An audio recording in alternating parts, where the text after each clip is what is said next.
A ver, Yuri. Yuri Dan. Doctor, buenas tardes. ¿Dónde estás, Yuri?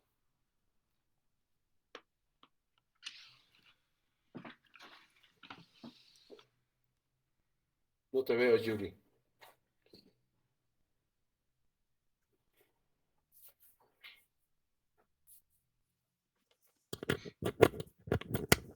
Sí, doctor. Okay. A ver, Yuri, ¿qué complicaciones tienen los prematuros? ¿Por qué nos preocupan los prematuros? ¿Qué complicaciones pueden tener unos prematuros cuando nacen?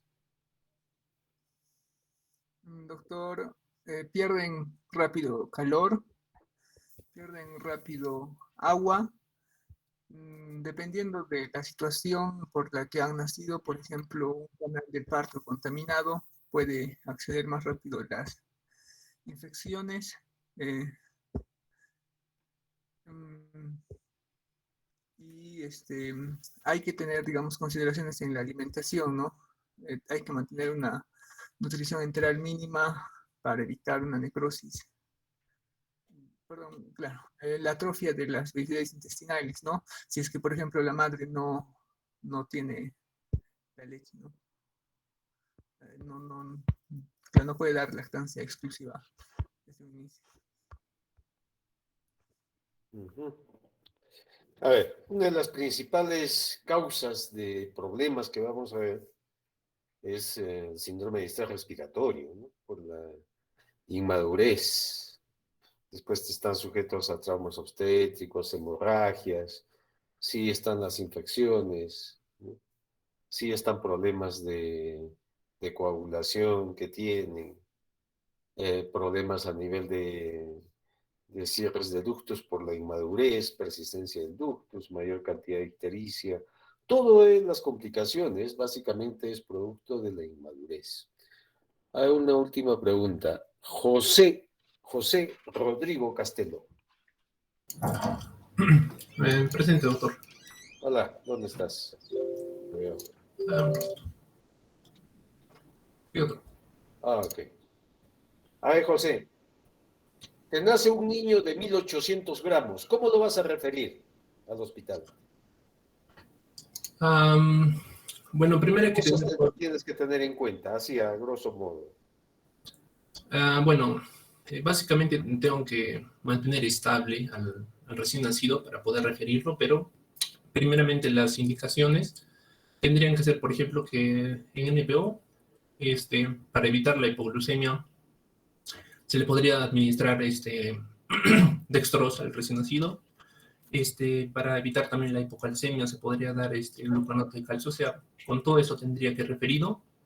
Para evitar la pérdida de calor, eh, lo que se prefiere en este caso es hacer el contacto piel a piel con la madre mientras se traslada de la posta de salud hasta el establecimiento de mayor complejidad, ¿no? Así, de igual manera, mantener la vía aérea permeable. En ese caso, se administraría el CPAP para, digamos, garantizar, digamos, la ventilación del recién nacido pretérmino. Sobre todo evitar que pierda calor, doctor, de igual manera que haya una, digamos, deshidratación. Y bueno, si es que hubo complicaciones, por ejemplo, en la etapa del parto, se podrían administrar también antibióticos profilácticos, ¿no? Conjuntamente con todo eso se podría hacer la referencia, ¿no? Para que llegue en buenas condiciones y sea atendido adecuadamente en el establecimiento de mayor complejidad. Uh-huh. Siempre para referir, no se olviden de las 3 hipos. Evitar las 3 hipos. Hipoglicemia, hipotermia e hipoxia. Y ahí van a hacer una adecuada referencia, ¿no? ¿Qué le van a dar para evitar la hipoglicemia? Una vía endovenosa, ¿no? con un BIC adecuado, ¿no? Con un volumen de infusión de glucosa adecuado. ¿Qué más le van a dar? Oxígeno, ¿no? Y el oxígeno va a depender de la condición del niño, si es a flujo libre, en casco, en CPAP, ya eso dependerá. Y el otro es evitar la hipotermia, ¿no? Para eso ustedes tienen ya formas de hacer, hemos visto, regulación de temperatura, que podemos hacer abrigando, poniendo sabanita plástica, envolviéndole en algodoncito en cuando sea, o con la madre, ¿no? Tipo contacto piel a piel, ¿sí? Entonces, hoy día vamos a revisar un poco sobre prematuridad y qué es las mayores complicaciones que pueden tener estos niños y qué vamos a hacer.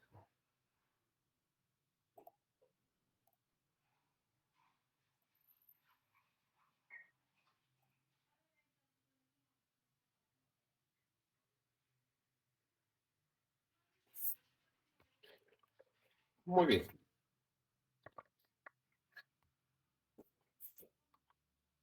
Entonces, un prematuro es todo aquel recién nacido antes de las 37 semanas de edad gestacional, o lo que es lo mismo, 259 días a partir del primer día del último periodo menstrual normal, ¿no? Y de acuerdo a la definición, hay una variación entre lo que dice la Organización Mundial de la Salud y lo que dice la Academia Americana de Pediatría. La OMS lo define de esta manera, ¿no? Menor de 37 semanas. La Academia Americana de Pediatría lo define como menor de 38 semanas. ¿Y esto por qué? Porque se ha visto todavía que en esa semana 37, pues hay todavía patologías o morbilidad importante que se presenta en el niño prematuro, ¿no? Son más o menos unos 15 millones que nacen a nivel mundial de niños prematuros, ¿no? 1 millón de muertes por complicaciones dentro de los primeros 5 años, que han nacido prematuros, pero las complicaciones van postnatales. 3/4 de estos son prevenibles y 5 a 18% de partos prematuros ocurren en 184 países, ¿no? De acuerdo a la OMS. O sea, 5 a 18% de todos los prematuros, ¿no? Esto es en promedio, ¿no? Porque si nosotros vemos la incidencia puede variar desde 3-4% hasta el 15-20% de todos los prematuros, ¿no? Un prematuro de muy bajo peso, o sea, aquel que tiene menos de 1500 gramos, tiene un riesgo 200 veces más de fallecer en los países en vías de desarrollo en relación a los países desarrollados, ¿no? Y si sobrevive, los que sobreviven de estos, tienen 10 a 15 veces más riesgo de tener secuelas, ¿no? De tener problemas, sobre todo en el neurodesarrollo. De ahí que es muy importante hacerles un seguimiento, ¿no? Cómo va el neurodesarrollo. Porque todas las complicaciones que estos niños tienen, sea por trastornos electrolíticos, sea por trastornos metabólicos como hipoglicemia, sea por infecciones que tienen, sea por hipoxia, porque en el transcurso de los primeros días pues tienen una serie de patologías respiratorias que hacen que tenga una relativa porcentaje de asfixia postnatal que va a hacer algún efecto a nivel neurológico. ¿Qué es lo que ha permitido en las últimas décadas avanzar sobre la sobrevida de los prematuros? Y como les dije, no es solamente que sobrevivan, ¿no? Sino que sobrevivan con el mínimo, la mínima cantidad de secuelas, ¿no? Que puedan tener. Algo que nos mejoró bastante es el uso de corticoides prenatales, ¿no? Esta actitud farmacológica se ha demostrado que ha disminuido pues sobremanera la cantidad o la incidencia de enfermedad de membrana diabetes, ¿no? Los corticoides tienen una acción sobre la maduración pulmonar del feto. Tal es así que entonces tienen menor probabilidad de hacer el síndrome de estrés respiratorio. El uso de CPAP también ha ayudado bastante, ¿no? El CPAP lo que permite es que se dé una presión continua en la vía aérea, de tal manera que evite que el alveolo se colapse, ¿no? Y luego el ventilador neonatal, que también hay que saberlo utilizar, no es que todo sea ventilación mecánica, ¿no?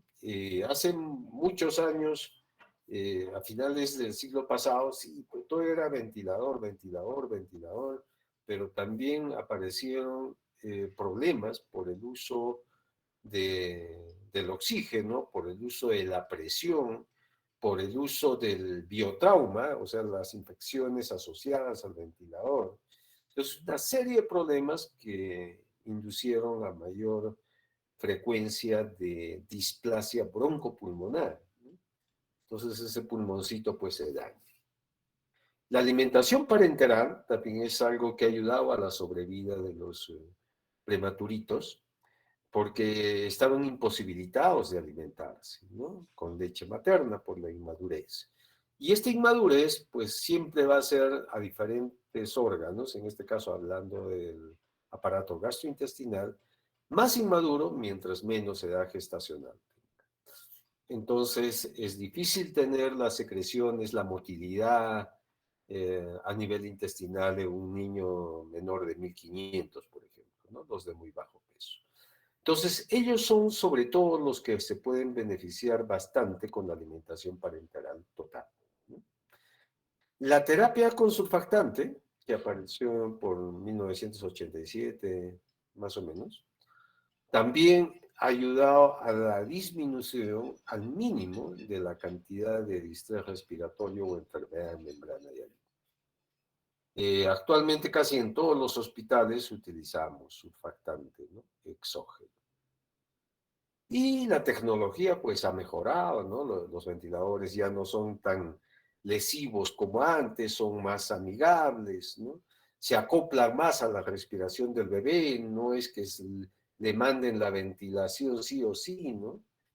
Como se utilizaba antes, controlado por el ventilador, ¿no? Ahora son sincronizados con la respiración más bien del niño y solamente lo apoya, ¿no? Es un sistema de ventilación más amigable, como les digo, con el pulmón. También hay mejor conocimiento de la fisiología fetal y neonatal, ¿no? Mejora en el transporte intraútero, ¿sí? Antes había problemas en la referencia de los embarazos de alto riesgo, lo que ahora es más rápido, más eficiente, siempre y cuando se coordine con anticipación, ¿no? Y esto hace que se intervenga a tiempo. Y hacer el seguimiento, ¿no? Porque de los errores se aprende. Entonces, los comités de revisión de mortalidad perinatal que están establecidos en el servicio de neonatología, que está establecido en cada hospital y en cada provincia y en cada región, pues hace que se analicen cuáles son las causas de la mortalidad perinatal más frecuente y qué se puede hacer para mejorar esto.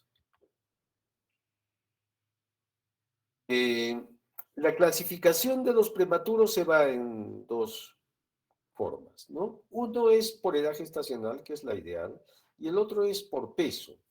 Pero un prematuro por peso sabemos que no es exacto, ¿no? Antes se clasificaba de esa manera.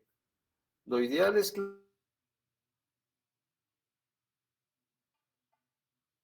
Y de acuerdo a esta incidencia nos vamos a dar cuenta que en realidad la mayoría de los prematuros no se deben morir.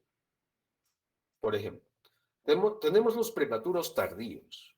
Son todos esos niños que están entre los 4 a 36 semanas de edad gestacional, y estos pues son el 82% de todos los prematuros, de todos los prematuros. Después vienen los prematuros moderados, los niños que nacen entre las 30 a 33 semanas, que es el 10%. Y fíjense, ya estoy sumando, 92% de niños de estas edades. El otro son los prematuros extremos, que son los de 26 a 29 semanas, que son 6%. Un niño de 30 semanas, estamos hablando de un niño de 1.250 aproximadamente, ¿no? Un niño de 28 semanas, promedio de acá, estamos hablando de 1.000 gramos.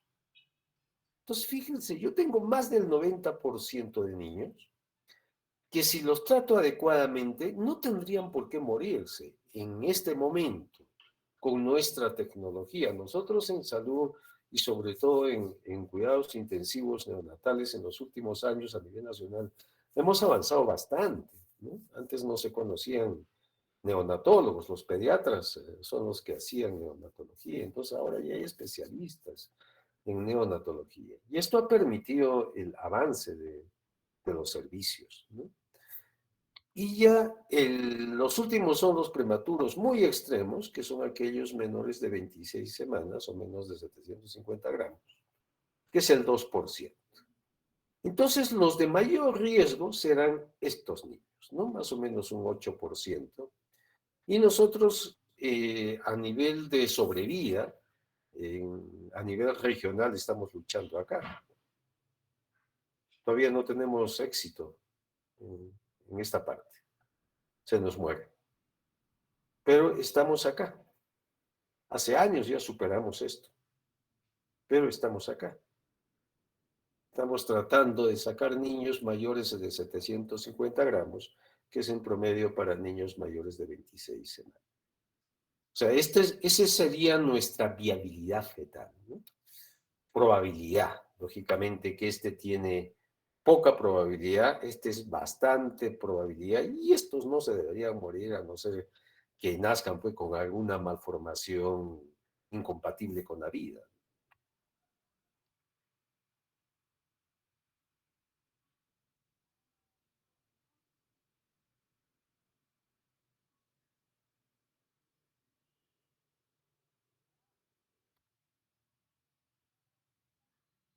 Esta es la clasificación de la Organización Mundial de la Salud. Solamente lo clasifica en 3 y UNE, ¿no? Para mí, y lo que usamos en el hospital es esto: tardíos, moderados, extremos, muy extremos. La Organización Mundial de la Salud lo clasifica como extremos, menores de 28 semanas o menores de 1.000 gramos. Los muy prematuros, los que están entre 1.000 a 1.500 gramos. Y los prematuros moderados a tardíos, que los junta, los mayores de 1.500 gramos. O sea, trata de clasificar a los prematuros moderados y tardíos, a todos aquellos entre 1.500 a 2.500 aproximadamente, ¿no? Pero ya saben que es relativo hablar peso con prematuridad, ¿no? Porque yo puedo tener niños a término que pesen menos de 2.500 gramos. Y esto es en base al peso, ¿no? Pero no podemos hablar de prematuros. Si tenemos esto, yo hablo más de peso moderadamente bajo. Todos los niños entre 1.500 a 2.499 gramos, que es el 82% de todos los bajo peso al nacer, todos los menores de 2.500. Tengamos en cuenta que muchos de estos niños que están por debajo de 2.500 pueden ser niños a término, ¿no? Mayor de 37 a más semanas, ¿no? Y los pesos muy bajos son los de 1.000 a 1.499 y los de extremadamente bajo peso, los menor de 1.000 gramos. Igual, fíjense, para mayor de 1.000 gramos, pues yo tengo más o menos un 94%, ¿no? Que estos deberían tener una sobrevida más allá del 90% de sobrevida. Siempre hay que preguntarse, cuando nazca un niño prematuro, ¿por qué nació prematuro? O sea, las causas pueden ser diversas, ¿no? No es lo normal que un niño nazca antes de tiempo, por lo tanto tiene que tener una causa, ¿no? Una de ellas, por ejemplo, es prematuro espontáneo, sencillamente no le encontramos motivo, o de repente ha roto bolsas, ¿no? Una ruptura de membranas prematura, ¿no? Amniorexis prematura. Estos ocupan más o menos, por lo menos el 50% de todas las causas de prematuridad. No llegamos a determinar cuál es la causa. En el resto, estamos con infecciones, por ejemplo, que el proceso infeccioso pues desencadena una serie de cascadas de inflamación con citoquinas que aceleran o inician el trabajo de parto, ¿no? Entonces, infecciones que pueda haber. El estado socioeconómico de la mamá influye, ¿no? En cuanto a su nutrición o a sus procesos de aumento de suba durante el embarazo, que no es el adecuado, ¿no?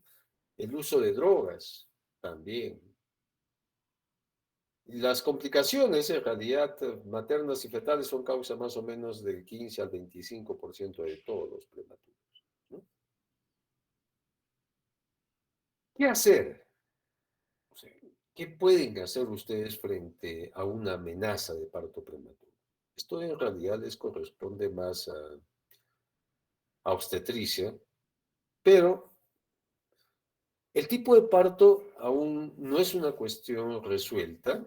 Antes lo que inducíamos nosotros es a que hagan cesárea a todo niño que nazca muy prematurito porque el parto eutóxico pues era un problema, era un trauma más para esa cabecita y se asociaba más a hemorragias intracerebrales. Pero en los últimos estudios de medicina basada en evidencia con respecto a las complicaciones, con respecto al tipo de parto que debería tener un prematuro, no se ha demostrado que haya una diferencia significativa, ¿no?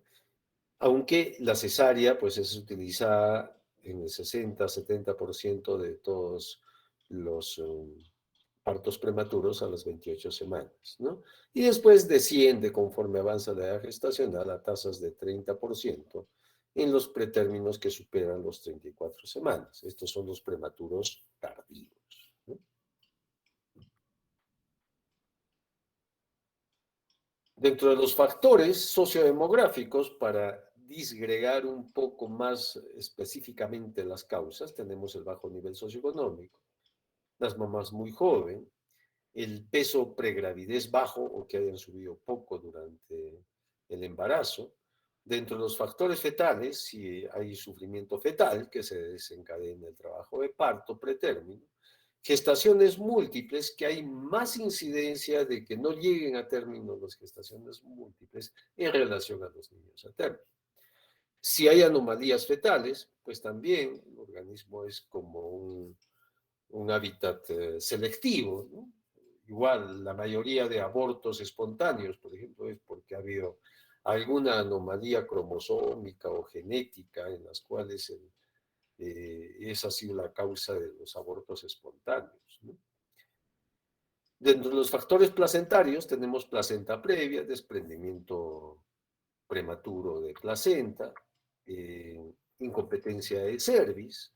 Hay muchos mamás que tienen abortos seguidos, ¿no? Y lo que hacen es se procede a hacer un cerclaje, ¿no? Como un cierre más o menos parcial del cuello uterino, pues para que no haya esta incompetencia de cervix.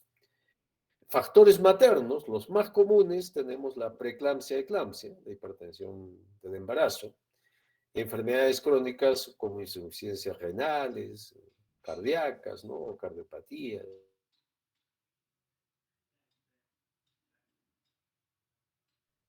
o de drogas, ¿no? Dependientes, como cocaína, por ejemplo. La ruptura prematura pretérmino de membranas, nosotros definimos dos cosas. Uno es ruptura prematura de membranas, que no lo confundan, que es en el prematuro. Ruptura prematura de membranas es la ruptura antes del inicio de trabajo de parto. Pero si hablo de ruptura prematura pretérmino de membranas, es la ruptura de las membranas antes del inicio del trabajo de parto en una gestación antes o menor de 37 semanas. El podridramnios también es otra causa de prematuridad. Y también tenemos las iatrogénicas, a las cuales algunas veces he entrado, sobre todo que nacen por cesárea. ¿Qué es lo que pasa? Mamás que no saben la fecha última regla, de que pueden tener un erróneo cálculo de la edad gestacional por ecografía, sobre todo en esos niños, en esos fetos que son grandes para la edad gestacional y aparentan ya ser a término, y por ahí el ginecólogo dice, no, este ya está con 40, 41, ya está cerca a 4 kilos, hay que sacarlo, y de repente sacamos a un prematuro. Porque existen prematuros grandes para la edad gestacional. Y nos ha pasado, ¿no? Sale de 36 semanas y pesa 3,800. Y es un niño grandecito que me hace enfermedad de membrana hialina. Y esa sería una prematuridad iatrogénica, ¿no? Muy bien, ahora entremos a esta parte, que es, ¿qué patología? O sea, ¿por qué nos preocupa el prematuro? O sea, ¿qué tengo que vigilar? ¿Qué puede presentar? ¿No? ¿Qué complicaciones tengo que lidiar con este tipo de niños? Primero, como ya lo dijeron cuando les pregunté, sí, que tienen problemas de termorregulación, ¿no? Su centro de termorregulación no está maduro, aparte de algunas características como la piel, el tejido celular subcutáneo, ¿no? Menor grasa subcutánea, tiene mayor superficie corporal, no tiene mucha habilidad para producir calor a partir de la grasa parda que tiene poquitos depósitos, ¿no? Su regulación termorreguladora a través del hipotálamo y por, por contracción muscular tampoco no está maduro, los famosos escalofríos, que cuando tenemos frío, nosotros tenemos escalofríos y tenemos una contracción muscular para producir calor y tratar de contrarrestar el frío, ¿no? Eso no lo tiene bien maduro. Igual, si yo le doy mucha calor adicional, también tiene una capacidad disminuida para disipar el exceso de calor mediante el sudor. Es como cuando yo hago ejercicio, si aumento mi metabolismo, ¿cierto? Tengo un exceso de calorías, entro en calor, y mi organismo, para regular mi temperatura, lo que hace es sudoración. Es el mecanismo de pérdida de calor, entonces se regula. Entonces también cuando es mucho calor que le doy, el niño pues tiene esa dificultad de regular ese exceso de calor, ¿no? Normalmente, las nuevas incubadoras o las nuevas cunas radiantes, pues tienen poco variaciones en la temperatura en relación a lo programado. Esto porque tienen un servocontrol de temperatura, que es un sensor que le ponemos, como les dije, a un costadito por ahí o adelante, y que yo le pongo que me caliente la incubadora para que al niño me lo mantenga, por ejemplo, con 36,5 de temperatura en la piel, ¿no? Y lo regula, ¿no? Se prende, se apaga, se va prendiendo, como un termostato tiene ahí. Pero si no tienen eso, o tienen incubadoras que no tienen esos servocontroles de temperatura, hay rangos de temperatura de acuerdo a la edad gestacional o al peso y a la edad postnatal, ¿no? Por ejemplo, las temperaturas de inicio, por ejemplo, para un niño menor de 1200.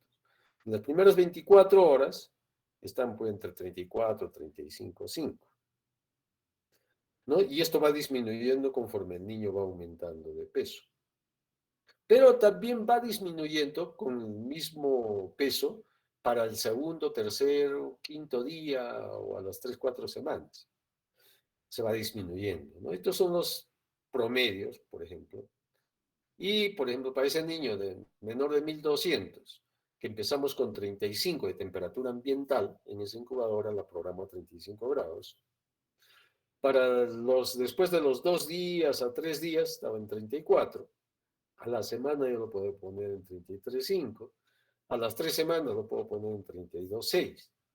Ese es un proceso prolongado de adaptación térmica para ese niño, pero es un niño pequeñito. Son niños pequeñitos. Uno de los principales problemas que puede tener un prematuro es el síndrome de distrés respiratorio por la inmadurez a nivel de la producción de surfactante, ¿no? Esto es lo que conocemos como enfermedad de membrana hialina. Esto se presenta casi en 1% de todos los nacimientos, pero si solamente vemos a los prematuros, o sea, a los menores de 37 semanas, el 10% de todos los prematuros presentan enfermedad de membrana hialina. Pero si lo voy haciendo el estudio, ¿cuál es la incidencia de acuerdo a la edad gestacional? Fíjense cómo va aumentando, ¿no? Este es el promedio para todos los prematuros menores de 36 semanas. Fíjense para los de 36 semanas, 2% de los de 36 semanas. Si agarro a los de 33 a 35, sube a 10-15%. A los de 29 a 32, 30-60%. Y los niños de 26 a 28 semanas, 60-80% de los niños me van a hacer enfermedad membrana. Entonces, mientras menor sea la edad gestacional, pues la incidencia se dispara, ¿no? Siendo la principal causa de mortalidad por distrés respiratorio. Esto es lo que ha disminuido con el uso de corticoides prenatales y con el uso de surfactante en los pocos casos ya que se nos presenta una enfermedad de membrana hialina. Entonces, esta dificultad respiratoria se produce principalmente por la inmadurez, ¿no? A nivel alveolar, tiene escaso desarrollo alveolar, pero también una debilidad de los músculos accesorios de la respiración. Y esto es por una inmadurez del centro respiratorio también, ¿no? Hay déficit de la síntesis del surfactante. El surfactante va aumentando conforme aumenta la edad gestacional. Hay un aumento del grosor de la membrana alveolo-capilar, por lo tanto, el pase de los gases, del CO2, del oxígeno, va a depender mucho de que disminuya este grosor de la membrana alveolo-capilar, ¿no? Que se produce conforme madura. La estructura anatómica se caracteriza por una fragilidad de la estructura vascular a nivel neurológico. Entonces, es fácil que un vasito a nivel del cerebro, pues, se rompa, porque es muy frágil, a nivel de la matriz germinal, sobre todo, ¿no? Alrededor de los ventrículos laterales de ambos hemisferios. Todavía no se ha completado la migración neuronal y hay pobre mielinización de la sustancia blanca, ¿no? Y también de la sustancia gris. Entonces, todo esto hace que ese cerebrito sea muy delicadito, muy frágil a cualquier daño, ¿no? Sea por hipoxia o sea porque se rompa un vasito y se produzca una hemorragia. Entonces, más del 50% de prematuros menor de 750 gramos tienen hemorragias intraventriculares, ¿sí? Y 10%, ¿no?, de los niños de 1250 gramos. mientras más prematuro, mayor inmadura de la base de la germinal vascular, por lo tanto, son más propensos a tener hemorragias. Fragilidad capilar, esa es la característica que hace de ese vasito a que se extravasen los glóbulos rojos, ¿no? Es como cuando alguien, pues hay personas que apenas se golpean, le sale un morado, ¿no? Y eso es básicamente fragilidad capilar, ¿sí? Función plaquetaria disminuida, también por la inmadurez. Las plaquetas, pues, nos ayudan a formar el trombo, ¿no? También tiene una disminución de todos los factores de coagulación. Son muy susceptibles a la hipoxia, quiere decir que los prematuros que nacen deprimidos, pues tienen mayor riesgo de hacer hemorragias cerebrales. Y otros factores, puede ser una acidosis metabólica, shock, ¿no? Si entra en shock, un shock hipovolémico, por ejemplo, o un shock séptico, una hipercapnia, ¿no? Hipernatremia, peligroso en estos niños, una hipernatremia, o neumotórax, ¿no? Porque en el caso de neumotórax, si hay un neumotórax, atención, me va a aumentar la presión intratorácica, por lo tanto hay disminución del retorno venoso y aumenta la presión a nivel cerebral. Otros problemas son a nivel de los ojos. La retinopatía de la prematuridad.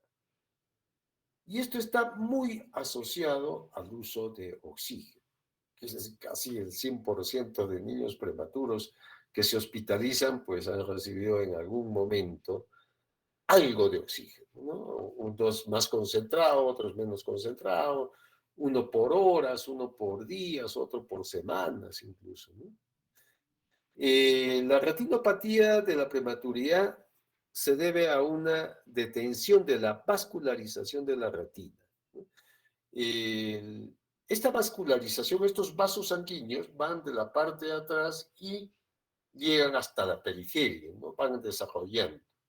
La retinopatía es que se detiene ese crecimiento, hay como una zona de frontera, ¿no? Entonces ya te va a tener problemas de visión, ¿no? La retinopatía de la prematuridad se presenta en el 11% de todos los prematuros menores a 1500 gramos. Tratamiento quirúrgico requieren 4.4%. El tratamiento es en base a láser terapia, ¿no? Dentro de los problemas cardiovasculares, tenemos una hipotensión arterial precoz que me pueden hacer estos prematuros, y esto es mayor mientras menos sea el peso, ¿no? Tener en cuenta que la presión arterial media debe ser igual o superior a la edad gestacional. Si yo tengo un niño de 30 semanas, tenemos que mantener una presión media, una PAN, presión arterial media, de por lo menos 30, ¿no? milímetros de mercurio. Otro de los problemas que tiene un prematuro es la persistencia del ductus arterioso. ¿Por qué se presenta esto? Esto se debe a una insensibilidad al aumento de la oxigenación. ¿Qué quiere decir? Que normalmente en un niño a término hay un sensor a nivel del ductus que al aumentar la tensión arterial de oxígeno, el ductus se cierra. Pero la inmadurez de este centro de control de ductus hace que no responda a este aumento de tensión y el prematuro tiene mayor riesgo de tener una persistencia del ductus o del conducto arterioso. Y esto se debe principalmente a una caída de la presión pulmonar, ¿no? Que hace que el shunt, que generalmente en el feto es de derecha a izquierda, y en este caso después aumentan en los lados izquierdos, ¿no? Y el shunt de izquierda a derecha se establezca precozmente, ¿no? Entonces cambia y no deja que se cierre ya. primero, siempre debe haber, el feto es de derecha a izquierda y después se hace bidireccional. ¿Sí? Bidireccional. O sea, se equiparan las presiones. En el prematuro no ocurre eso. De haber más presión en el derecho al izquierdo, de repente cae bruscamente en el derecho y el izquierdo predomina. Entonces persiste ese ducto es abierto con un shunt de izquierda a derecha. Problemas gastrointestinales. Pues todo el aparato gastrointestinal es inmaduro, ¿no? Desde la maduración y la coordinación que debe tener a nivel de succión de eglución, que esto ya sabemos se completa más o menos a las 34 semanas, ¿no? La succión puede haber antes, pero si no hay una coordinación con la deglución, pues ese niño tiene riesgo de aspirarse muchas veces, ¿no? Tiene escasa capacidad gástrica. Si ya les dije, la capacidad gástrica de un niño a término es más o menos de unos 5 o 10 mililitros las primeras horas, pues un prematuro menos, ¿no? Nosotros cuando empezamos a alimentar a un prematuro, lo alimentamos con 1 mililitro de leche o 1.5 mililitros de leche cada 3, 4 horas, ¿no? Solamente para mantener el trofismo y que no se atrofien las vellosidades intestinales y que se mantenga y aumente una secreción a nivel gastrointestinal, ¿no? Y de todos los órganos. El prematuro pues tiene mayor riesgo de hacer un reflujo gastroesofágico y el peristaltismo no está bien establecido, ¿no? Por lo tanto hay una evacuación lenta. Retraso en la evacuación por la disminución del peristaltismo. Son más propensos a tener esta patología, que es enterocolitis necrotizante.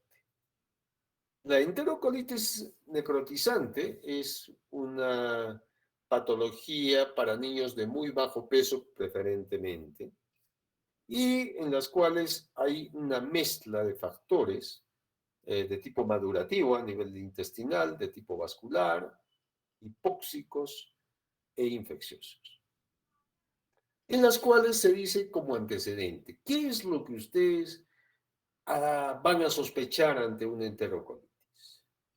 Primero, si el niño tiene vómitos biliosos, ¿no? Vómitos biliosos. Si hay vómitos biliosos, significa que no hay un peristaltismo, por lo tanto hay una distensión gastrointestinal generalizada. Todo el estomaguito es hinchadito. Y tercero, como hay una infección y hay incluso el aire se mete dentro de las capas submucosa o mucosa con la muscular a nivel intestinal, hacen deposiciones sanguinolentas, ¿eh? Es una tríada de sospecha, ¿no? Deposiciones con sangre, distensión abdominal y vómitos biliosos. 3 cositas que son fáciles de recordarse para sospechar de una enterocolitis necrotizante. Problemas inmunológicos e infecciosos. Como todos los órganos, el sistema inmunológico pues también es inmaduro, ¿no? Y tenemos dos, ¿no es cierto? Uno es la inmunidad inespecífica y otro es la específica. La inmunidad inespecífica es en base a las barreras, ¿no? La barrera cutánea es muy frágil, igual que la mucosa o en los intestinos. Son puertas de entrada que puede tener un germen. También la disminución de la reacción inflamatoria en cuanto a la fagocitosis, que está bastante disminuida, y la función bactericida de los neutrófilos y los macrófagos, también que está bastante disminuida. Los neutrófilos, por ejemplo, tienen una acción normalmente que van hacia el sitio donde está la infección, ¿no es cierto? Tienen esa función de acercarse donde está la inflamación. Pero en un prematuro, pues como que están perdidos, ¿no? Como que no se ubican todavía estos neutrófilos inmaduros. Y la inmunidad específica va en base a la producción de inmunoglobulinas, ¿no? Hay disminución de casi todas estas, de la inmunoglobulina G, que es transferencia materna, y prácticamente ausente la inmunoglobulina A y la inmunoglobulina E. La inmunoglobulina G, que es una transferencia pasiva, se va haciendo conforme avance en la edad gestacional, ¿no? Y la inmunoglobulina A y la inmunoglobulina B, M, son las que el niño va produciendo de acuerdo a su madurez del sistema inmunológico. Entonces, todo esto hace que el niño, ante cualquier ingreso de una noxa a su organismo, pues no lo limita, no lo pueda limitar como lo hace ya un niño grande o un adulto, ¿no? Yo limito mi infección solamente a la garganta, o lo limito solamente al pulmón, o lo limito al riñón, o lo limito a nivel intestinal, ¿no? Lo limito. Es muy raro, por ejemplo, que un niño grande o un adulto pues, vea una sepsis. Si hace sepsis es que tiene algún problema de tipo inmunológico, ¿no? Que no pudo controlar la infección. Entonces, los recién nacidos en sí, y más los prematuros, pues tienen esta incapacidad o esta limitación en controlar una infección en su organismo. Y por lo tanto, esta infección se hace generalizada. Y eso es lo que conocemos como sepsis, ¿no? Sepsis neonatal.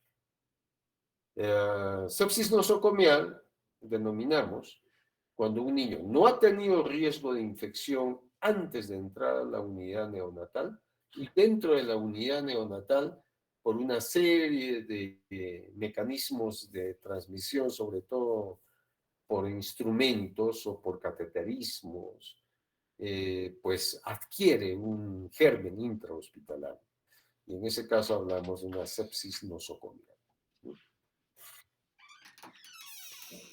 A nivel metabólico, igual, ¿no? Acordémonos, en el último trimestre del embarazo es donde más se va depositando la glucosa en forma de glucógeno en el hígado y el calcio, ¿no? A nivel óseo. Y después en los primeros días, pues cuando tiene alguna deficiencia de estos organismos, un niño a término echa a mano a esas reservas para no hacer hipoglicemia, para no hacer hipocalcemia, ¿no? Pero un prematuro, pues, tiene pocos depósitos, ¿no? de glucosa, ¿no? Que es el principal hidrato de carbono, ¿no? Que se va a depositar como glucosa. Además, los prematuros más extremos tienen pobre capacidad de regular la insulina, o sea, es como que no producen buena cantidad de insulina. Entonces, también estos niños no metabolizan bien la glucosa, por eso hay que medirles la cantidad, la infusión de glucosa de acuerdo al peso, ¿no? Porque no les podemos dar a un niño menor de 1000 gramos, ustedes no me pueden dar dextrosa al 10%, lo que lo damos generalmente para niños de mayores de 1000 gramos, ¿no? Para menores de 1000 tenemos que dosificar entre el 5%, máximo 7.5% ahí. A no ser que es un niño ya que ya llegue al hospital y que ahí esté con nutrición parenteral y ahí sí puedo utilizar concentraciones de dextrosa mucho más altas, ¿no? Pero estoy en continuo control de lo mismo. A nivel renal, eso ya lo hemos visto, tiene una capacidad disminuida para eliminar los excesos de agua, tiene incremento en las pérdidas de sodio, por eso el prematurito pues puedo utilizar cantidades de sodio después de los 3, 4 días que puedo subir a 4 o 5 mi equivalentes kilo día, ¿no? Dependiendo cómo me salgan sus resultados de sodio también, ¿no? En el dosaje de electrolitos. Pero sí, pues, o sea, es como que secreta y no lo reabsorbe en el túbulo distal, entonces se elimina más sodio, bicarbonato, glucosa, ¿no? Su índice renal de glucosa, pues, es más bajo. Tiene una disminución del índice de filtración glomerular y una capacidad limitada para acidificar la orina, ¿no? Y excretar amonio. Entonces hay que estarles midiendo también cómo va la urea, la creatinina en estos niños. Esto va a variar, como les digo, de acuerdo a la edad gestacional. A nivel hematológico, siempre los prematuros tienen menos cantidad de glóbulos rojos que un niño a término. Si en promedio, de acuerdo a los estudios, un niño a término tiene algo de 17 gramos de hemoglobina por decilitro de sangre. Un prematuro, pues me llega máximo por ahí 15, 9 o 16 gramos por decilitro de sangre. Entonces es menos la cantidad de hematías. Por lo tanto, un prematuro me va a hacer anemia del prematuro, precozmente, a partir de las 6 semanas. Del mes y medio ya está con valores muy bajos. Entonces a estos niños pues les agregamos hierro, ¿no? Más precoz. Algunos incluso que son hospitalizados y que han tenido complicaciones, sepsis u otras causas, pues son transfundidos, ¿no? Con paquetes globulares, de glóbulos rojos, ¿no? Paquetes de glóbulos rojos. Muchos de ellos tienen una leucocitosis importante que puede sobrepasar los 30, que es lo normal. Un recién nacido a término, pues tiene leucocitos entre 9.000 a 30.000 leucocitos por milímetro cúbico. Y esos son valores normales para ellos durante los primeros días. Y después va bajando, ¿no? Pero un prematuro, en relación a los corticoides, si recibió corticoides prenatales, pues puede subir más de 30.000 leucocitos. Una leucopenia que puedan encontrar en un prematuro, por ejemplo, es relacionado con involución placentaria precoz, ¿no? Las mamás hipertensas. Lo peor que yo puedo tener, el peor escenario que puedo tener, es un prematuro con retardo de crecimiento intrauterino. ¿Se acuerdan los 9 probables diagnósticos que tiene un niño, ¿no? Prematuro, adecuado, grande y pequeño. A término, pequeño, adecuado, grande y pequeño. Y postérmino, adecuado, grande y pequeño. El peor escenario es ese prematuro RCIO. O sea, prematuro y pequeño para la edad gestacional. Muchos de esos tienen muertes intrauterinas, ¿no? Cuando se presentan. Y son en las mamás hipertensas y pues hacen retardo de crecimiento intrauterino y no llegan a las 37 semanas, ¿no? Y también puede ser consecuencia de una infección neonatal, ¿no? Porque siempre los retardos de crecimiento intrauterino están más relacionados a procesos de neutropenia, ¿no? E infecciones. Otros problemas que tenemos es la ictericia, que esto lo vamos a revisar como en 2 clases, básicamente por la inmadurez, ¿no? 60% de todos los niños tienen ictericia en los primeros días. Y esto por eso se le llama ictericia fisiológica, porque se presenta en más del 50% de todos los niños. Pero ahora también es más frecuente en prematuros, ¿no? Porque ese hígado es mucho más inmaduro. Por eso también, si normalmente una semana les puede durar una ictericia en un niño a término, pues en un prematuro pues puede durar 15 días, 2 semanas, en promedio, ¿no? Y los valores son mucho más, ¿no? Si yo defino ictericia fisiológica que tengan 3 en un niño a término, en un prematuro es 15.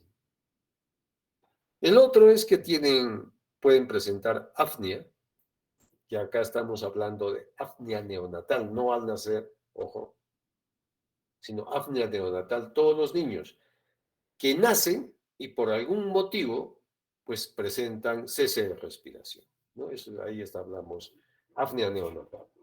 que se presenta cese de respiración después del nacimiento de un niño que respiró ya previamente. En este caso, en los prematuros, esta apnea neonatal o recurrente, porque se presenta más frecuente, es por la inmadurez anatómica y fisiológica del centro respiratorio. ¿Qué hacemos con estos niños?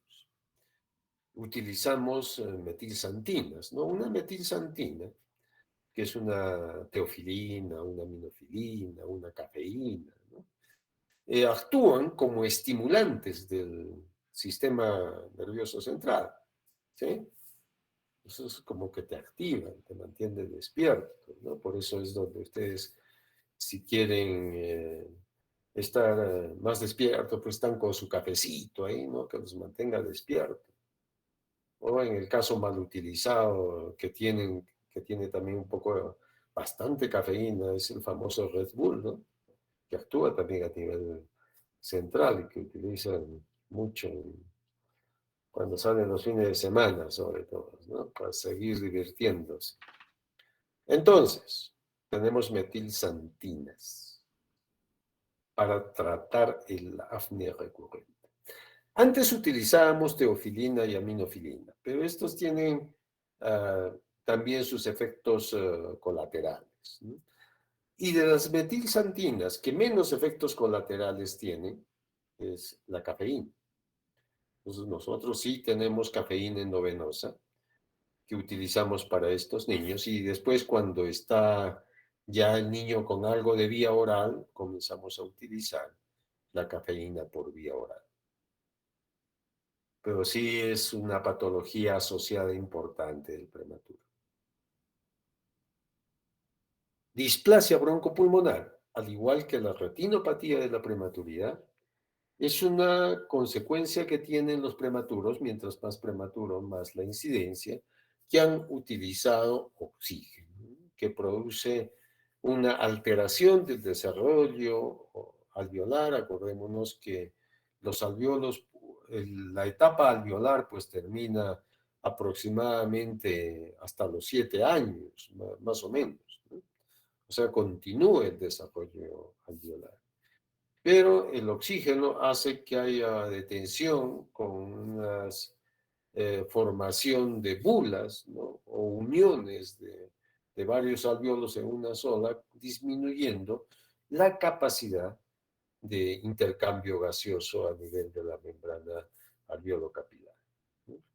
Eso es la displasia broncopulmonar. Muchas veces tenemos prematuritos que han nacido con 1000 gramos, por ejemplo, que son oxígeno dependientes por 2 o 3 meses.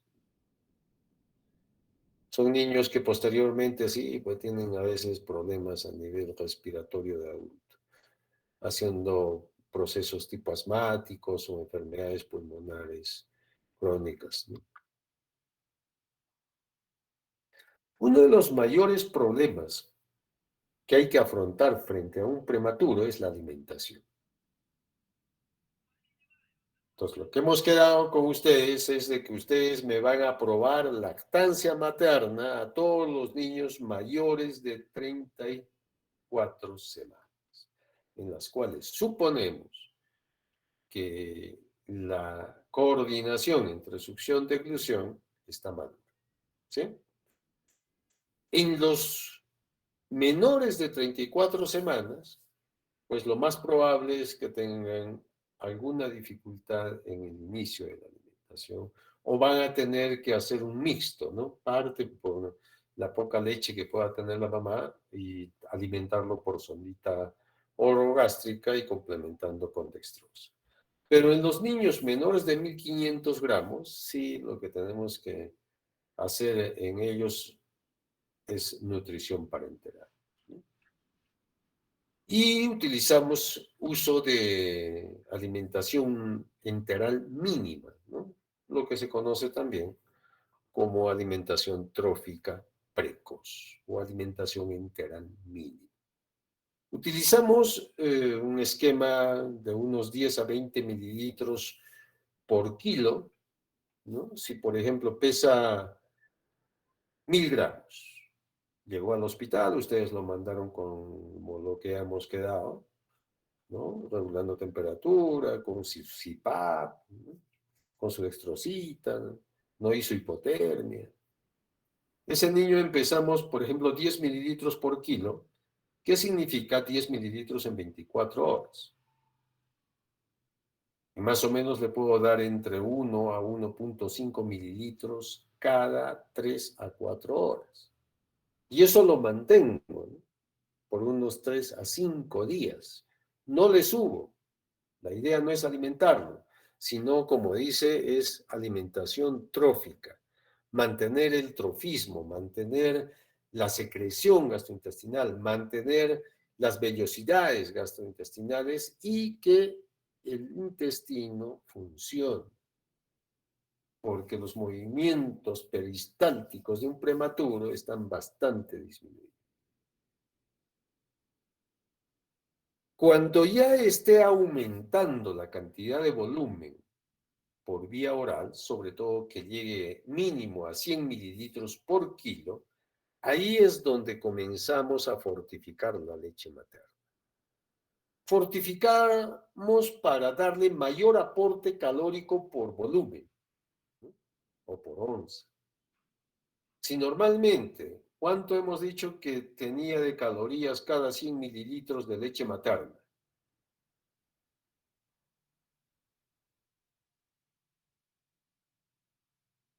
¿Cuánto era? 69, digamos 70 calorías por cada 100. Cada 30 mililitros puede tener ahí casi 20, ¿no? 20 calorías por onza o por 30 mililitros. Y la idea de la fortificación viene en sobrecitos, es el aumentar el aporte calórico, pero ya cuando sobrepase los 100 mililitros por kilo por día, a 22 o 24 calorías por onza o por 30 mililitros. Esa es la idea. Y a mejorar o acelerar la recuperación nutricional de estos niños. Entonces, ¿qué hacer? ¿Desde dónde tengo que prepararme para atender a un prematuro? Desde sala de parto. Lo ideal es que ustedes me lo manden la referencia de este prematuro intraútero. ¿Sí? Esa es la mejor referencia que me puedan hacer ante cualquier indicio de amenaza de parto prematuro. Referirlo inmediatamente. Pero no todo va a ser así.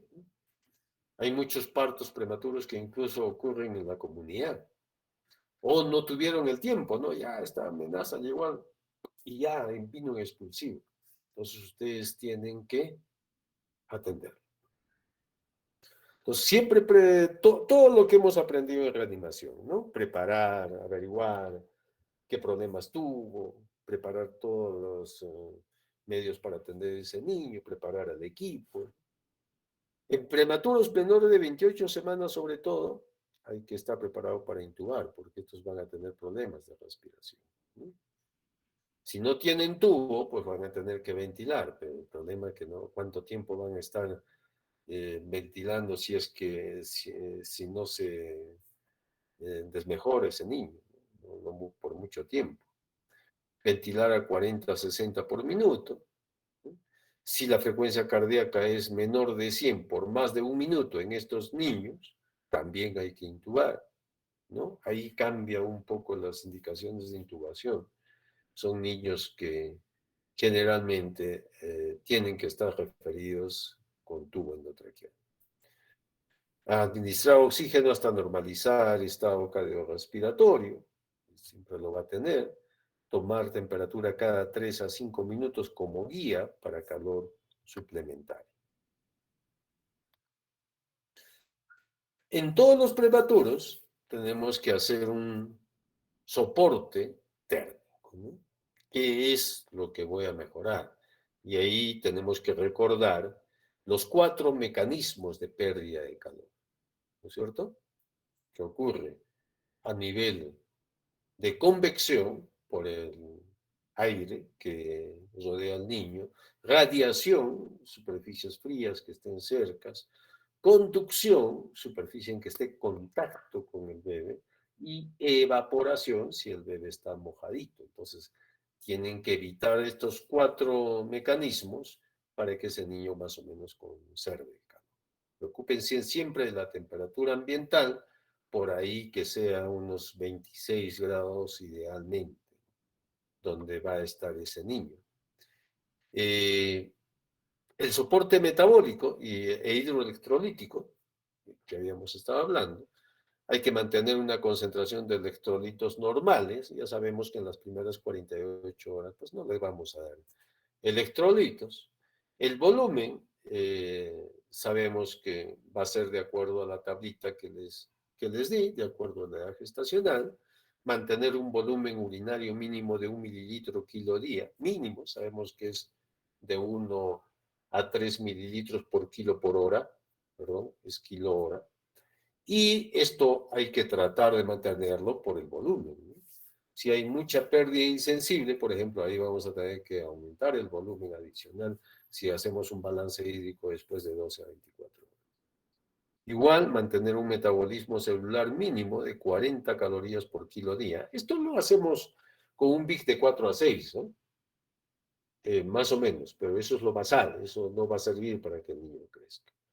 Ese niño llega al hospital y vamos a empezar nosotros de frente con nutrición parenteral.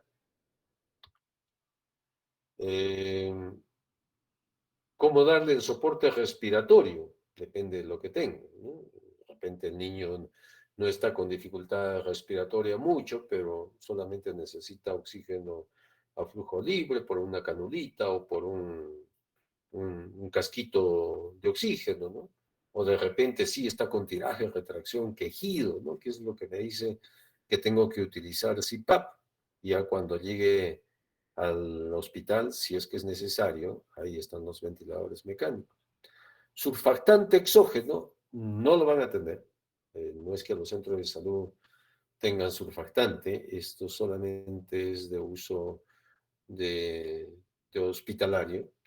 Y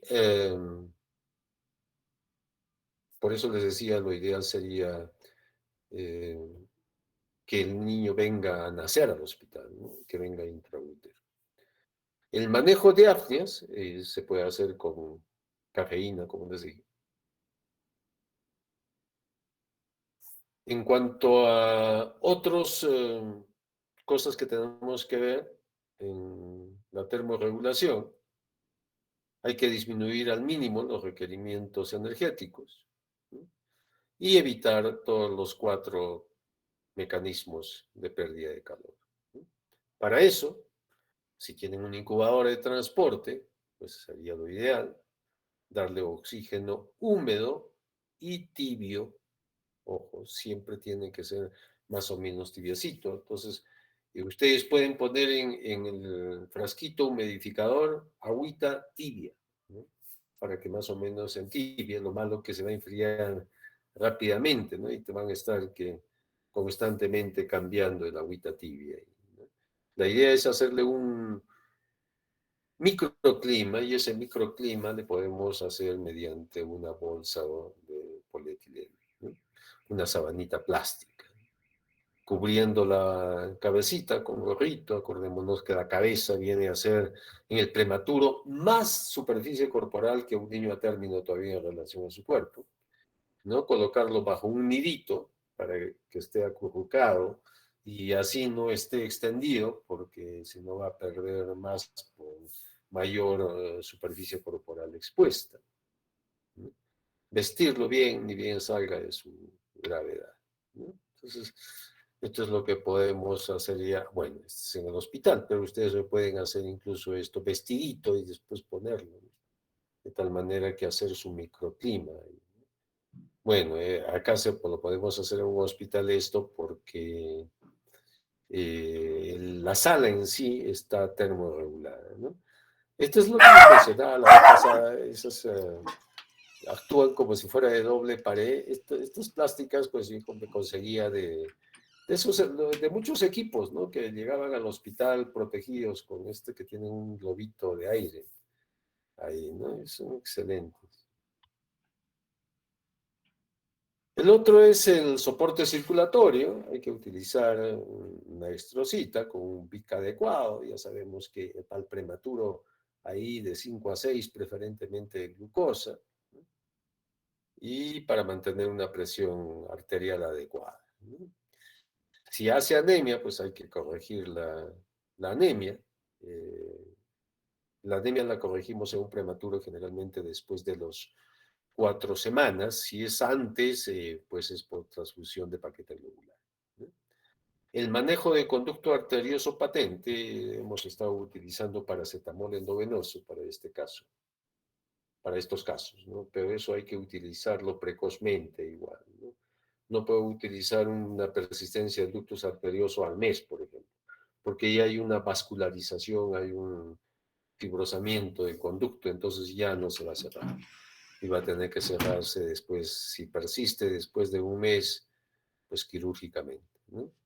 Si hace acidosis, corrección de la acidosis, la mejor manera de corregir la acidosis no es con bicarbonato, sino es con una adecuada ventilación, ¿no? Control y manejo de las infecciones. Si hay sospecha, por ejemplo, de infección, vamos a tener que utilizar antibióticos para ese niño y lo van a tener que mandar con una primera dosis de antibiótico.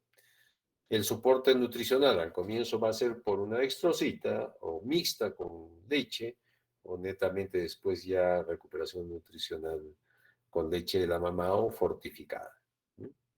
La prevención de la retinopatía de la prematuridad la vamos a hacer midiendo siempre con un oxímetro de pulso, ¿no? De tal manera evitar que ese niño pues sature más del 95%, ¿no? Porque después del 95% pues no puedo calcular cuánto estará la presión arterial de oxígeno para ese niño.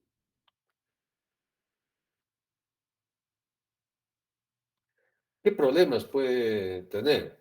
Muchos, ¿no? De acuerdo a las patologías de hipoxia, hemorragia, fallas respiratorias, enterocolitis, deficiencias, pues casi todos me van a producir problemas en el neurodesarrollo, ¿no? Retardo mental, parálisis cerebral, microcefalia, ¿no? Eso repercute en el rendimiento a nivel escolar, rendimiento cognitivo, ¿no? De comprensión lectora, razonamiento matemático, verbal, y todo eso. Niños hiperkinéticos, ¿no? Eh, a nivel de injuria neurosensorial, no nos olvidemos de los problemas auditivos, ¿no? A un prematuro hay que hacerle seguimiento con potenciales evocados auditivos, al igual que potenciales evocados visuales. La displasia broncopulmonar, pues, va más allá del periodo neonatal, con consecuencias a nivel de la etapa del lactante, ¿no? Si es enterocolitis necrotizante y ha sido operado, pues le van a reseccionar parte del intestino y la cantidad de intestino que puede quedar puede ser muy corto para la absorción y se produce malabsorción y desnutrición. Siempre hay que tratar de darle adicionalmente a un prematuro vitamina D para que absorba mejor el calcio, y si le podemos dar calcio más, hemos hablado del hierro también para evitar la osteopenia del prematuro o la anemia del prematuro, ¿no?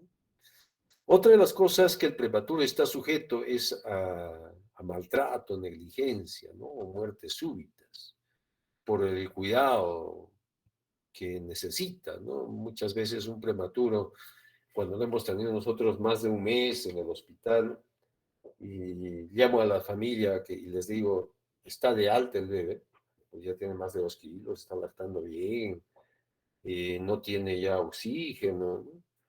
Y las mamás todavía no se puede quedar, dice, o sea, se nota esa preocupación que tiene y ahora cómo voy a atender a este niño que fue prematurito, ¿no? Nació con 1.200, ahora está ya con 2.200, que es la edad de alta generalmente, pero tienen dificultades, entonces ahí hay un gran trabajo psicológico y técnico también en atender a ese niño prematuro.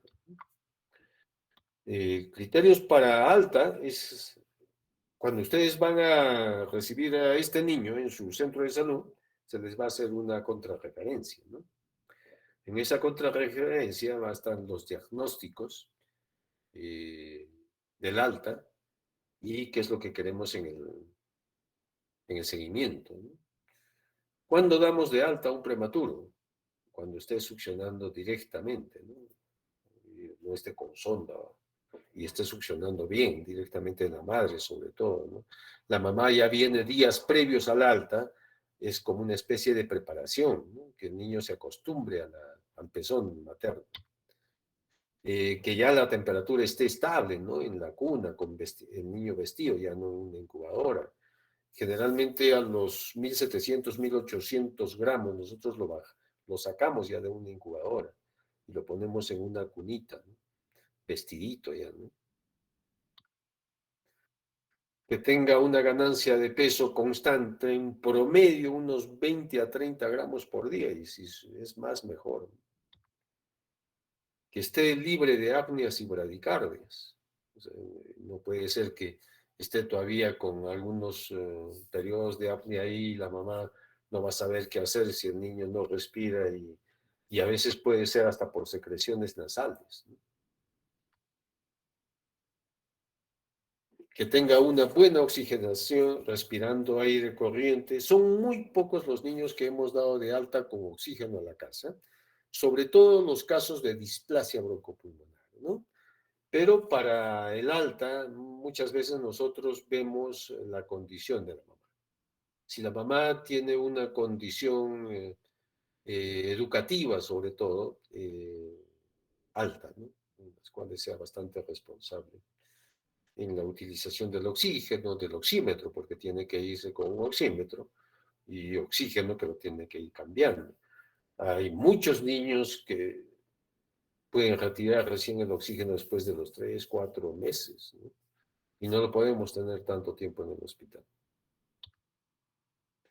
Y que el peso esté alrededor de los 2000 gramos. Digo promedio porque hay muchos niños que han dado de alta con 1900, porque reúne a todos los requisitos y la pido a la mamá quién es, qué tanto me puede responder como cuidadora y ya, pues, y lo comienzo a controlar una vez al día, pues así disminuyo la carga de pacientes dentro de la sala y también para el personal, que si ve mucho paciente, pues también la atención no es adecuada, ¿no? Un hacinamiento que hay en el hospital hace que también no se vea bien a todos.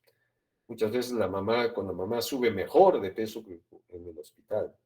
Por eso, porque la mamá está más pendiente a la alimentación, a los cuidados de este niño. Se escaldan menos. También en el hospital se escaldan más los bebés. Porque un bebé pues necesita cambiarse en promedio unos 5 o 6 pañales al día, ¿no?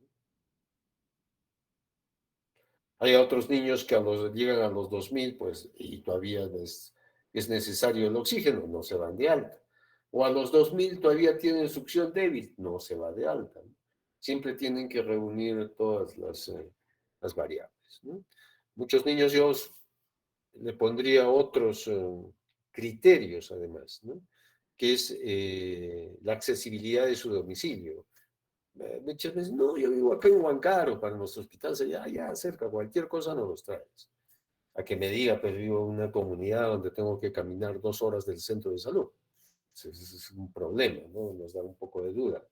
O que me diga que la mamá no tiene buen nivel socioeconómico, ¿no es cierto? En cuanto a educación, sobre todo, y a cuidados del niño.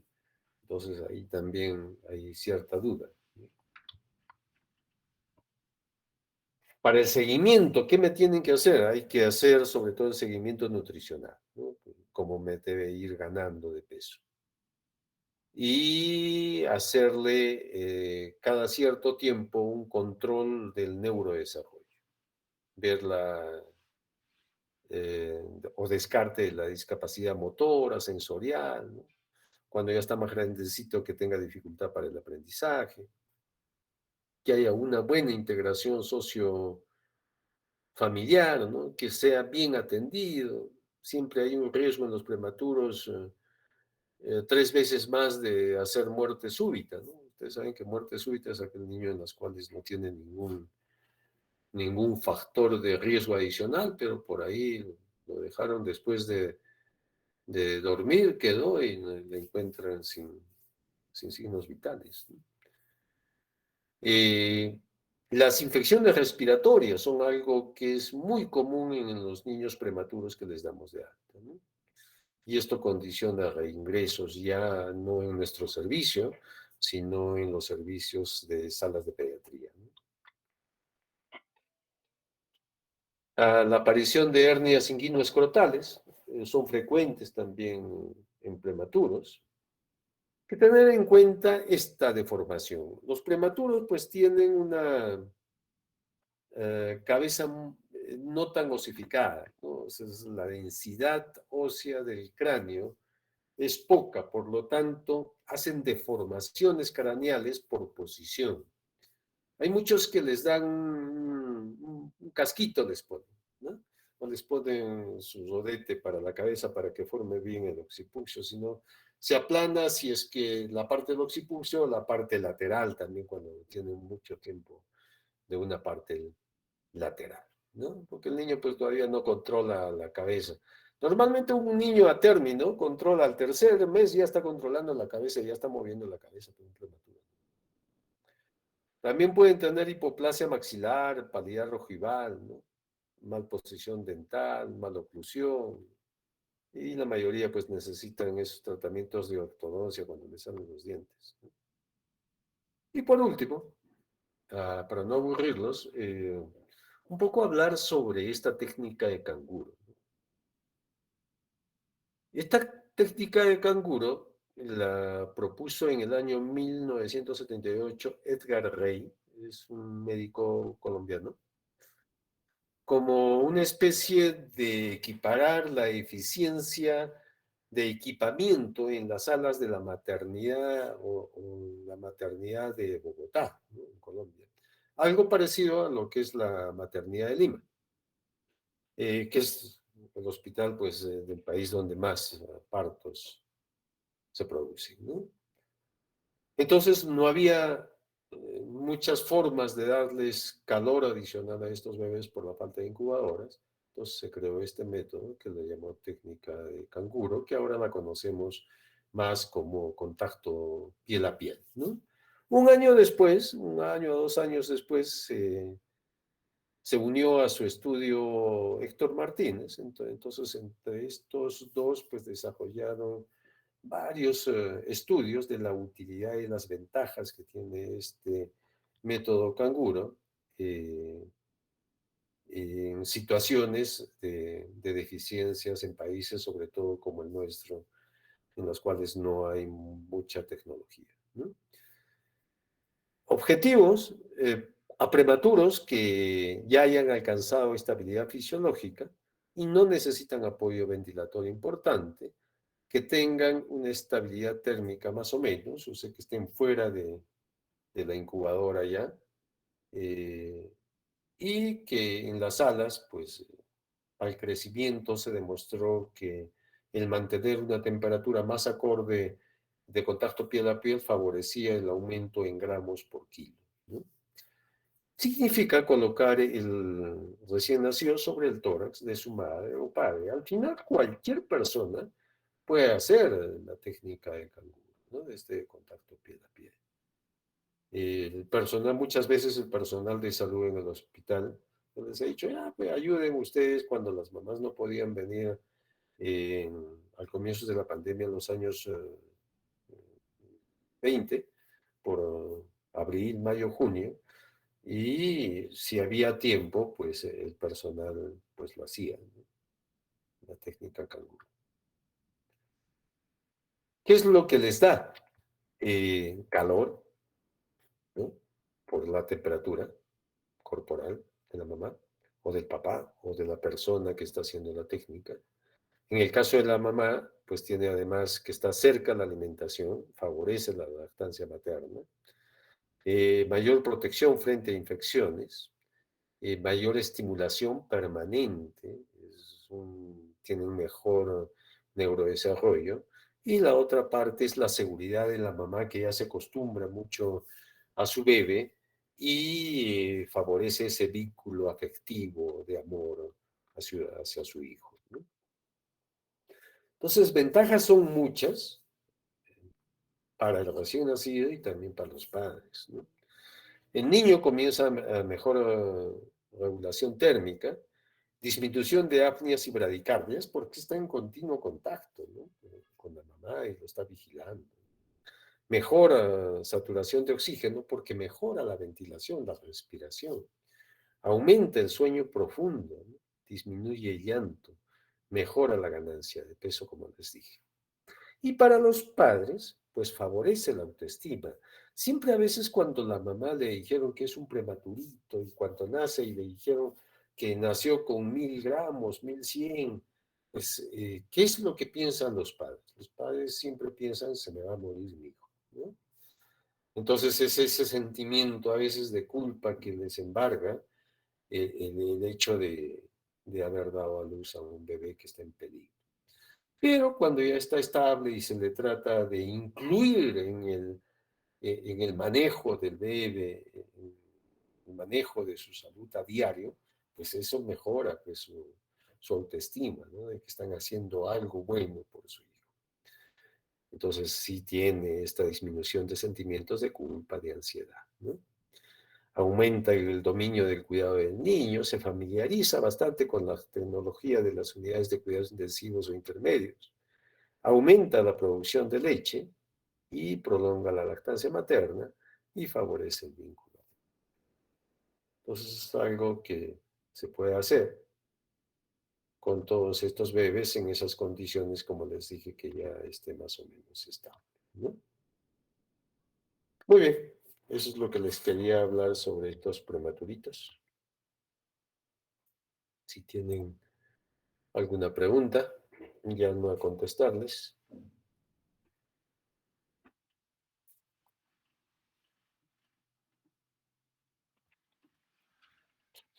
¿Algún aporte, algún comentario que tengan, alguna duda?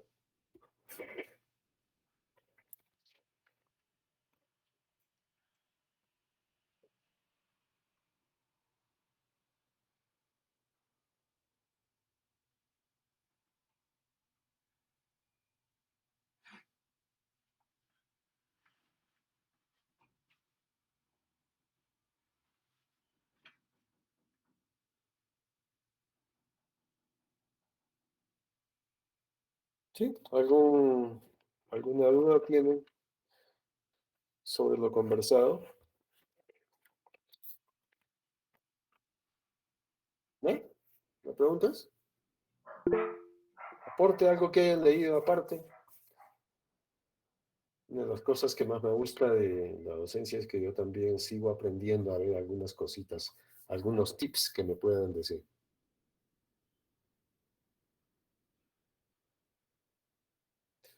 Maricielo, ¿has levantado la mano? Sí. Doctor, buenas tardes. Doctor, referente a la enterocolitis necrotizante, ¿hay alguna forma de prevenir en los recién nacidos prematuros? Sí.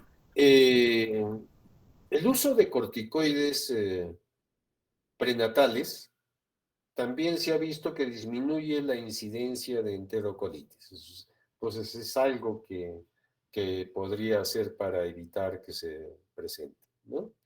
Uso de corticoides prenatales. El otro es el no utilizar fórmulas de inicio para alimentar a un niño prematuro. Nunca. Siempre utilizar leche de su propia mamá y, como les digo, tampoco darle muy seguido. Si yo tengo un niño con riesgo de infección, pues no le haré la alimentación. O si tengo un niño con asfixia perinatal, sobre todo que sea de moderada a severa, y eso haya condicionado una disminución de la circulación a nivel mesentérico y tiene riesgos de infartos mesentéricos, pues tampoco le retardaré unos días hasta que se restablezca la irrigación, el inicio de la vía oral, ¿no? Básicamente es eso, ¿no? Tratar de utilizar en prematuros la maduración, evitar el uso de fórmulas, porque las fórmulas son, por más que digan fórmula para prematuro, son hiperosmolares. Entonces eso condiciona que se presenten las enterocolitis necrotizantes, ¿no? Y la alimentación ir lento, ¿no? Lento. Muy bien. ¿Alguna pregunta más? Doctor, buenas tardes. Nila, dime. Doctor, respecto a las vacunas en estos pacientes, por ejemplo, según el calendario de vacunación, desde que un niño nace se le pone a los 6 meses, 12 meses, ¿ellos siguen el mismo calendario o tenemos que completar las semanas de gestación, algo así, doctor? ¿Se hace alguna modificación? Sí, ellos pueden tener cierta modificación de acuerdo al egreso o cómo han ido en cuanto al egreso, ¿no? Lo primero que tienen que mantener es que tengan más de 2 kilos para poner alguna vacuna, ¿sí? Entonces, la mayoría de lo que son prematuros tardíos, pues sí se van a vacunar con las 2 vacunas y después van a continuar a los 2, 4 y 6 meses, ¿no? En los niños, por ejemplo, que te nazcan con 1 kilo, perdió la oportunidad de ponerse la hepatitis B, probablemente cuando tenga los 2 meses pueda que tenga más de 2 kilos y ahí se empieza con el proceso de vacunación, ¿no? Y sí le ponen ahí su hepatitis, ¿no? En cuanto a la BCG, pues tendrían que hacerle primera prueba de PPD, en las cuales demuestre que no ha tenido contacto con el bacilo, y después ponerle también la BCG. La BCG, de acuerdo al programa, se puede poner hasta el año, ¿no? Siempre y cuando previa utilización de PPD, que es esta proteína pura purificada, derivado proteico purificado, en las cuales si sale negativo quiere decir que no ha tenido contacto aún con un bacilo tuberculoso, ¿no? Pero sí, se cumple con todas sus vacunas.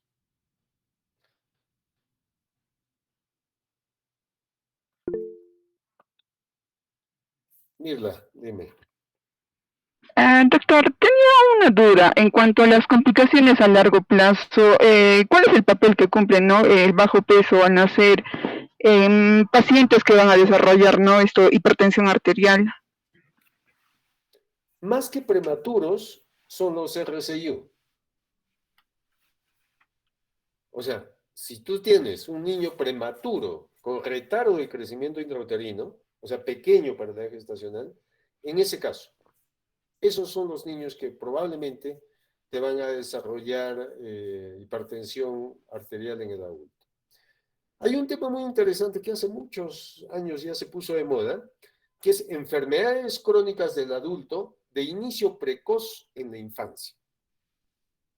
Y básicamente estas enfermedades de inicio precoz en la infancia son esos niños que nacieron pequeños para la edad gestacional, que cuando sean adultos pueden desarrollar obesidad, ¿no? A pesar de que de chiquitos son pequeños, pero desarrollan obesidad porque tienen un aspecto pícnico, ¿no es cierto? Con un abdomen voluminoso, no muy altos de talla, que desarrollan diabetes, que desarrollan hipertensión arterial y problemas cardiovasculares, ¿no?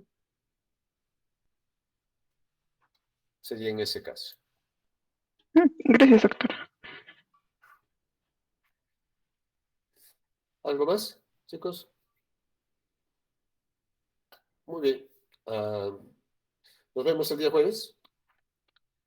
Con mi grupo nos vemos a las 5. Gracias, doctor. Buenas tardes. Bueno, vemos con ustedes Gracias, doctor. un lindo figurado. Buenas tardes, doctor. Buenas tardes, doctor.